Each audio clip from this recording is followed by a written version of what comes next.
이 사회적 그 가치와 사회적 경계 부분에 대해서 좀 우리가 생각을 해볼 시간을 갖도록 하겠습니다. 사회적 가치, 사회적 경제, 이건 정말 일상화된 용어죠. 요즘은.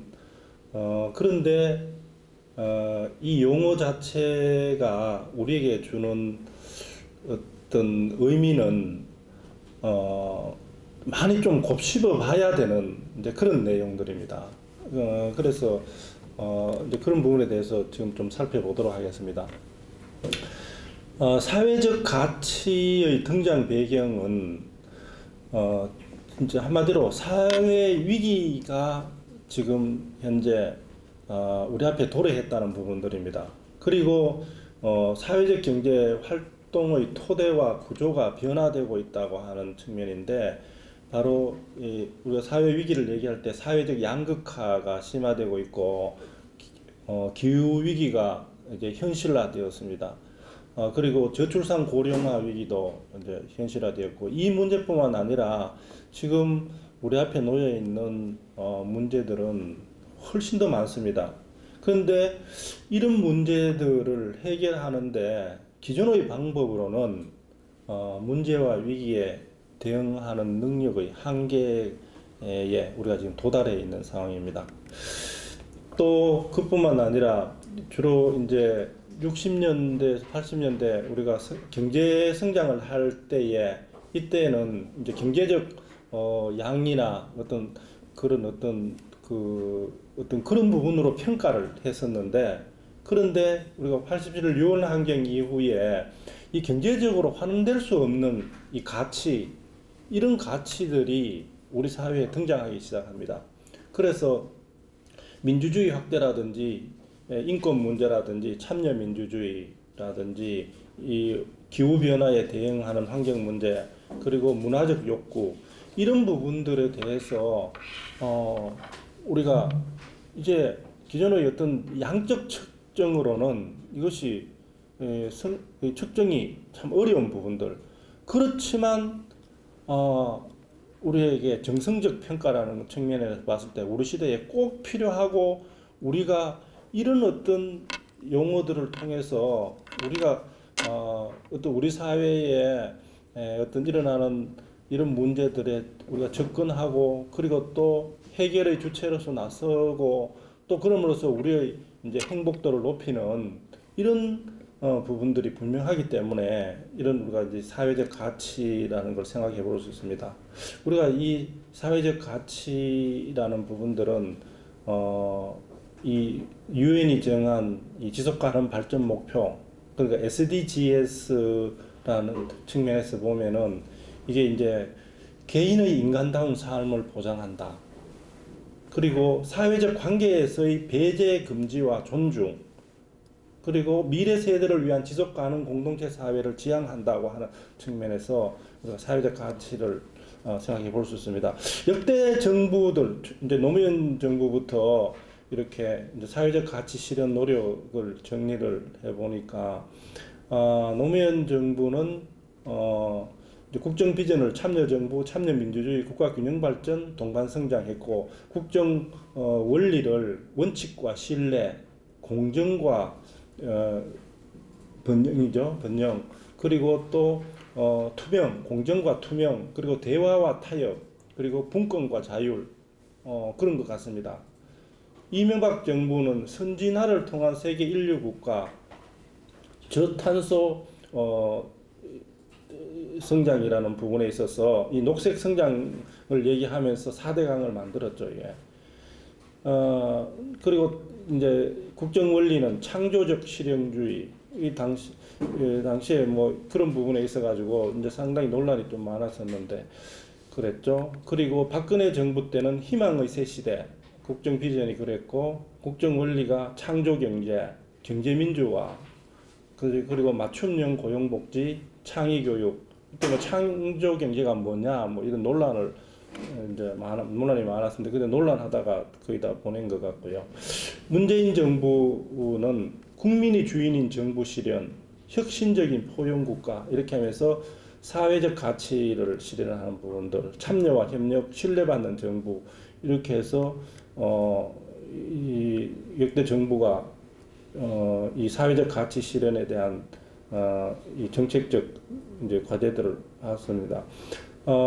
지금 현재 문재인 정부의 정부 혁신 비전 체계들을 보면은 이게 가장 지금 현재 우리에게 와닿는 부분들이 국민이 주인인 정부 실현에 나는 부분들입니다. 국민 개개인이 주인인 나라, 그런 측면에서 이게 이제 그 주민주권이라는 이 부분들을 구체적으로 용어를 이제 등장시킵니다. 그리고 국정 목표는 참여와 신뢰를 통한 공공성 회복, 이렇게 해서 사회적 가치 중심 정부임을 표방하고 참여와 협력 그리고 신뢰받는 정부, 이 두 개의 축을 통해 가지고 이런 그 국민이 주인인 정부를 실현하겠다는 이 전략을 내세웁니다. 여기에 어떤 이제 특징들은, 여기 지금 보면은 포용국가, 혁신적 포용국가 이렇게 해서 이게 이제 대기업과 중소기업 간의 불공정 문제 해결하겠다. 그리고 그 국민들의 고용 기회와 소득을 이제 증진시키고 불평등을 줄여나가겠다라든지, 이런 이제 국가 경제적 포용과 함께 역동적 혁신이 구현되는 사람 중심 경제, 사람 중심 경제, 이런 부분들을 얘기한 건데, 이런 이제 그 기존의 어떤 방식으로는 문제를 해결 못한다. 새롭게 등장하는 사회 문제. 그래서 이걸 대안적 담론으로 과연 이런 부분들을 우리가 현실화 시킬 수 있는가 하는 문제에 있어 가지고 여기에 쟁점들이 있습니다. 유엔이 주도나가 지속가능 발전 목표가 17개 목표, 169개 세부 목표가 있는데, 5개 영역에서 17개 목표, 169개 세부 목표가 있는데, 거기는 5개 영역 쪽은 이제 뭐 그 사람, 그리고 평화, 또 그 이게 번영, 여러 가지 이렇게 이제 5개 목표들이 있는데, 여기에 보면은 이 지속가능 발전 목표의 이 모델들은 경제적 목적과 사회적 목적, 생태적 목적, 이 세 개를 축으로 해가지고 이 17개 목표를 정하고, 그리고 169개 세부 목표들을 정합니다. 그 국가의 특징에 맞도록, 아니면 그 지방자치단체의 특징에 맞도록 그 마을의 특징에 맞는 목표들을 끄집어내서 그 실현 가능한 목표들을 가지고 실제로 이 목표 계획들을 수립하는 부분들인데, 여기에 바로 이런 목표들이 우리에게 던지는 쟁점은 이런 겁니다. 과연 이 169개 목표가 이렇게 유엔이 정하고 이렇게 했기 때문에 들어보면은 하나하나 목표가 빈곤 문제라든지 평화 문제라든지 이런 문제들이 곳곳에 이제 아주 필요한 부분들이 있는데, 이런 것들을 생각하면서 과연 삶의 질이란, 좋은 사회란, 좋은 삶이란 무엇인가 하는 부분에 이런 퀘션 마크 속에서 어쩌면 169개 목표가 아니라 오늘 200개 목표를 더 만들어야 될지도 모르는 그런 문제들이 있습니다. 그리고 여기는 이 사회적 경제의 안정성 회복이라는 부분, 사회적 가치 부분에 사회적 경제의 안정성 회복 부분인데, 사회적 자본주의 경제가 가지고 있는 이 무한 경쟁의 경제, 이런 어떤 그 그 승자 독식의 경제, 이런 부분보다 사회적 경제라는 부분들에 있어서 이것이 사회적 자본, 사회적 가치, 그리고 그걸 통해서 우리가 어떻게 이 사회적 경제가 안정적으로 이게 갈 수 있는가 하는 문제, 그러니까 공적 영역에서 갈 수 있는가 하는 문제, 그리고 이제 사회 혁신 문제, 이런 문제, 그리고 또 우리가 기업의 사회적 책임 CSR이라는 사회적 책임, 그리고 공유 가치를 창출하는 CSV라는 부분들, 그리고 공공성과 공공 서비스라는 부분들, 이런 부분들에 있어서 과연 이런 부분들이 우리 사회의 대안적 담론으로 자리 잡을 수 있는가? 사회적 가치의 개념을 좀 공식적으로 좀 정리한 부분들은 이런 부분들, 사회, 경제, 문화, 환경, 영역의 여러 문제를 해결하고 개인의 이익을 넘어서 공동체와 사회의 발전과 변화를 가져올 수 있는 가치와 그 활동, 사회적 가치를 이렇게 딱 정리를 했습니다. 공동체와 사회의 발전과 변화를 가져올 수 있는 가치와 그 활동들을 사회적 가치라고 합니다. 이 가치를 이해하실 때 이렇게 이 개인의 이익을 넘어선 공동체와 사회의 발전과 변화를 가져올 수 있는 가치와 그 활동들을 모두 포함한다. 그러면서 경제적, 환경적, 문화적 가치를 포함하는 상위 가치다. 이렇게 이해를 하시면 될 것 같습니다. 그 내용들을 보면은 인간의 존엄성을 지키는 인권 문제, 그 다음에 그러므로 또 재난과 사고로부터 안전한 근로 생활 환경 유지, 그리고 건강한 생활이 가능한 보건복지 제공, 노동권과 근로조건 향상, 사회적 약자에 대한 기회 제공과 사회 통합, 대기업, 중소기업 간의 상생과 협력, 그 다음에 품위 있는 삶을 누릴 수 있는 일자리 창출, 지역사회 활성화와 공동체 복원, 경제활동을 통한 이익이 지역에 순환되는 지역경제 공헌 부분들, 윤리적 생산과 유통을 통한 기업의 자발적인 사회적 책임 이행, 그리고 환경의 지속 가능성 보존, 그리고 민주적 의사결정과 참여의 실현, 공동체의 이익 실현과 공공성 강화, 이렇게 해서 13부분의 내용들을 포함한 부분인데, 여기에 흐르는 기본적인 어떤 개념들이 사회 공동체를 실현하는 그 가치와 모든 활동들이라고 했기 때문에 그 부분들이 이 내용들을 이제 포함하고 있는 거죠. 우리가 사회적 가치의 실현 주체가 누구냐 이렇게 했을 때 이제 정부와 공공기관은 사회적 가치 생태계를 조성하는 역할들을 해야 되고요. 그 다음에 기업과 사기업은 이 CSR 사회적 책임을 다하고, 공기업의 사회적 책임은 GSR. 이 공기업 같은 공공기관이죠. 공공기관 같은 경우에는 이 사회적 책임에 대해 가지고 더 선도적으로 좀 할 필요가 있고요. 그리고 협동조합이나 우리가 하는 사회적 경제 조직 같은 경우에는 이 사회적 경제를 활성화시키고 사회 연대하는 이런 그 시스템을 구축하는 부분들. 그리고 또 개인 같은 경우에 시민사회와 또 개인들 이런 분들은 이 사회적 가치 실현을 위해서 사회 참여하고, 그리고 사회 혁신을 이루는 부분들, 우리 사회에 필요한 변화와 이 혁신들에서 참여하는 것, 이런 부분들이 사회의 가치를 실현하는 주체들의 역할들입니다. 자, 이 사회적 가치 실현의 내용 중에 하나가 이 사회적 경제를 실현시키는 부분입니다. 이 사회적 경제의 영역 한도와 이 사회적 가치의 이 과제 부분들인데, 이 사회적 경제 부분들은 뭐냐면 이 이윤보다는 사회 문제 해결을 우선으로 하고, 그리고 일자리 창출, 그리고 사회 문제 해결을 고민하는 공공의 이익에 부합하는 사회적 가치를 창출하는 기업이다. 그러니까 이런 부분들은 우리가 사회적 기업을 만들거나 사회적 경제 조직에 이제 조직을 만들고 또 거기에 참여한다는 것은 명확한 목적이 있습니다. 사회 문제 해결하는 거 하고, 그리고 일자리 창출하는 거, 이런 부분들이 반드시 병행되어야 됩니다.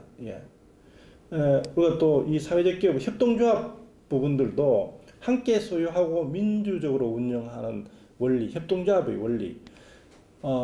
그러니까 협동조합을 통해서 어떤 경제적 이익을 꾀하거나 뭐 공공으로부터 어떤 재정 지원을 받는다거나 하는 것은 천만부동한 일입니다.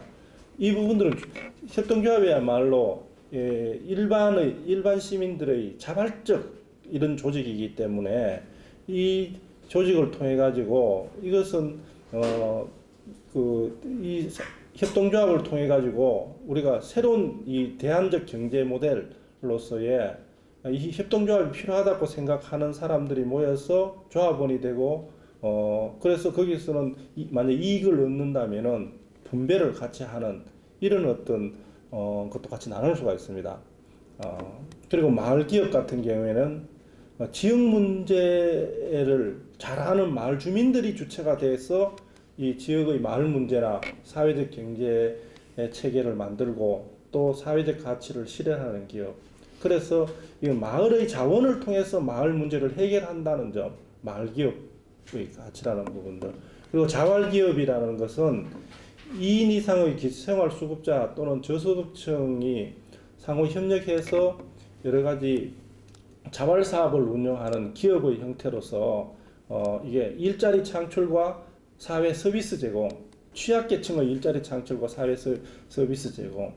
그래서 이제 이런 지금 현재 이런 사회적 경제 조직의 사회적 기업이나 협동조합이나 마을기업이나 자활기업이 추구하는 내용들을 보면은 이게 여기에 흐르는 기본적인 철학은 사회적 가치 실현 부분들이 명확합니다.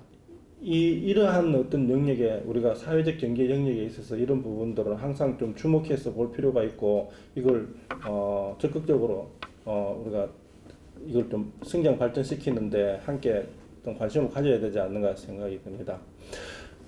이 중에서 이제 사회적 가치 실현을 위해서 이 방안으로 이 소셜 리빙 랩이라는 걸 잠깐 좀 소개를 좀 해드릴게요. 이 부분들은 뭐냐 하면은 이제 주민들이 어떤 지역 내의 문제를 해결하는 데 있어 가지고 너무도 절실한 필요를 느끼는 주민들, 이런 사람들이 그 현장에 있는 그 문제를 해결하기 위해서 다른 지역이나 또는 타 영역에 있는 이런 다양한 영역의 사람들과 이 인적 네트워크를 가지고 또 지역 자원을 활용해 가지고 이 사회적 가치를 높이는 걸 말하는데, 여기는 그 지역 문제를 해결하기 위해서 그런 그 네트워크를 구축한다는 거죠. 이 소셜 리빙 랩이라는 부분들은 철저하게 현장 중심의 이 생활 혁신들을 이루는 내용들을 말합니다. 그래서 이 소셜 리빙 랩의 이 필수 요소들을 보면은 사용자의 능동적 참여, 그리고 실생활에서 실제로 실행하는 것, 실제 살아가는 삶의 현장에서 실행하는 것, 또 하나는 다양한 이해관계자가 참여하고 다양한 방법론적으로 이걸 접근하는 문제, 그리고 이걸 공동으로 창조하는 문제, 이렇게 해서 사회적 가치와 지역 자원을 활용해 가지고 네트워킹을 만드는 이런 개념으로 이해를 하시면 됩니다. 그러면 여기에 보면 지역 사회 자원, 그 문제를 푸는데 자원은 어떤 자원이 있는가 하는 부분들이 자기 조사가 되겠죠, 그죠? 그리고 네트워킹은 이 문제를 풀기 위한 네트워킹은 어떤 네트워킹을 가동하는 게 좋은가 하는 부분들, 그리고 여기에 이제 이제 다양한 이해관계자가 참여하고 다양한 방법론적인 부분들을 계속 이걸 갖다 구축된 그 내용, 그 안에서 방법론적으로 굉장히 실험적인, 이 리빙랩은 실험성들이 굉장히 이게 중요한 부분들입니다. 이런 부분들이 그걸 이제 계속 구사해 보는 거죠, 이게. 여기 이제 리빙랩의 실현 주체는 시민들, NGO, 공공기관, 민간, 학계 다 올 수 있다는 거죠, 이 부분들이. 오직 그 문제 해결에 필요한 공공 영역도 필요하면 참여하고, 학계도 참여하고, NGO도 참여하고 다 끌어들여서 이렇게 하는 부분들인데, 그래서 여기 이제 영역들을 보면 이 사회적 가치를 실현하기 위해서 시민은 의견 제시하고 공동으로 이걸 이제 여기에 이제 참여하고 창안을 하는 부분이고, NGO는 의제를 연결하고 공동 창안과 참여, 그리고 공공 부분은 인프라 구축해지고, 그 다음에 민간은 이 시제품과 지역 특징을 반영한 솔루션 개발, 어떤 걸 할 것인가, 학계는 전문 지식을 제공하고, 이렇게 해서 마치 이 문제를 해결하기 위해서 어벤져스를 꾸리는 이런 시스템으로 근데 여기에는 적용하는 방법이 아까 좀 실험적인 부분들, 다양한 방법들, 새로운 방법들로 이거 같은, 그것도 그 지역 자원을 활용해서 하는 방식, 이 부분들에 있어서 이게 지금 전국 공모도 지금 되고 있어요. 이런 부분들이 이게 지금 리빙랩 방식이라는 게 이건 사회혁신 쪽에서 지금 전국적으로 공모도 되고 있는 이런 내용들입니다. 사회적 경제는 다양하게 분화되어 왔었는데 우선 사회적 기업과 협동조합, 자활기업, 마을기업 이 부분들의 이제 정의를 보면은, 이 사회적 기업은 사회 취약계층에게 사회 서비스와 일자리를 제공하는 것, 그 다음에 협동조합은 이 재화 또는 용역의 구매, 생산, 판매, 제공 등을 통해서 조합원의 권익을 향상하고 지역사회에 공헌하는 조직. 또 자활기업은 자활근로 사업을 통해 가지고 수급자 또는 저소득층들에게 다양한 이런 생산자 협동조합이나 공동사업자 형태로 운영되는 기업들을 말하고, 마을기업은 바로 지역 자원을 활용해서 지역 주민들이 수익 사업을 만들고 저걸 또 공동 문제를 해결하고 그럼으로써 소득과 일자리를 창출해서 지역 공동체의 이익을 실현하는 기업, 이렇게 정의를 할 수 있습니다. 그래서 이 우리가 사회적 경제에 대해서 생각을 할 때 내가 협동조합이나 마을기업이나 또는 그 사회적 기업을 만들려 할 때 좀 이런 판단을 먼저 해보는 게 좋겠습니다. 기존에 있는 경제 공동체들은 지역사회에서 필요한 조직이었나, 지역사회에서 필요한 조직이었나, 이게 그 지역 주민들은 그 공동체들에게 관심을 가지고 있었는가, 또 양극화가 가속화되는 현실에서 이제 대안은 무엇인가 하는 부분들인데, 우리가 지역사회에서 어떤 조직을 만들 때 내가 필요로 해서 만든 부분들은 그것은 뭐 어떤 이제 나의 이익을 창출하기 위해서 주식회사나 뭐 이런 것들을 만들겠죠. 그런데 이제 지역사회에서 필요한 조직, 공동체가 관심을 가지는 조직, 이런 문제를 해결하는데 이 사회적 경제 조직을 우리가 이제 설립할 때에 가지는 이런 어떤 관점이라는 부분들이 명확 좀 해야 된다, 이런 부분들이. 그리고 사회적 경제를 생각할 때는 이 대항 경제적 성격을 가진다. 근데 과연 대항적 이제 성격을 가지는가, 이게 정말 이게. 그러니까 이런 어떤 사회적 경제 조직들이 과연 우리 사회의 대항 경제가 될 수 있는가? 이 사회적 경제는 양극화 해소, 협력과 이 신뢰의 회복, 그리고 지속 가능한 공동체라는 목적들을 명확하게 가지고 있습니다. 그래서 연대와 호혜의 경제라는 부분에 있어서 이것은 사회적이고 경제적이고 문화적인 필요에 의해서 사회적 경제를 우리가 만들어내는 그런 어떤 관점으로 접근해야 된다. 사회적 경제에 있어서 생태계가 이제 굉장히 중요한데 어떤 생태계가 좋은 생태계인가 하는 부분에 있어서 우리가 이걸 이제 판단을 해보면은 마을 공동체도 있고 자치 자립하는 공유 경제, 일자리와 사회 서비스, 어떤 이런 것들을 통해 가지고 그 생태계는 사회 문제 해결하고 이걸 성과를 내는 그런 어떤 생태계를 만드는 것, 이런 부분들이 생태계에 있어서 굉장히 필요한 거라는 걸 명확하게 할 필요가 있습니다. 우선 이런 생태계, 사회적 경제 생태 환경을 만드는 데 있어서 이 사회적 기업 인재 양성 학교, 그 다음에 컨설팅단 구성과 지원, 그 다음에 사회적 경제 기업 제품 구매 촉진, 사회적 경제 인식 확산, 이런 부분들인데, 사회적 경제 생태 환경이라는 부분에 있어서 인적 어떤 그 사회적 경제 활동가들을 양성하는 부분들, 이 문제는 굉장히 시급하고 필요한 것 같습니다.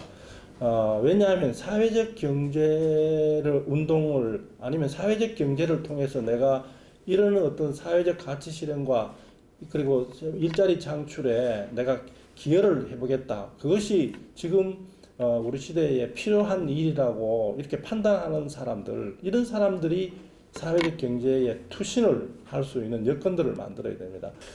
자, 이제 이제 거의 다 이제 됐는데, 우리가 이 사회적 이 경제를 얘기를 할 때는 저는 지금 가장 좀 필요한 부분들이 뭐냐고 했을 때, 실제로 이 사회적 가치와 사회적 문제를 해결하는 그런 어떤 영역에서 이 기업들이 움직이고 있기 때문에 사회적 활동가, 경제 활동가 양성 부분들이 우선 좀 지역 내에 좀 부족한 게 아닌가.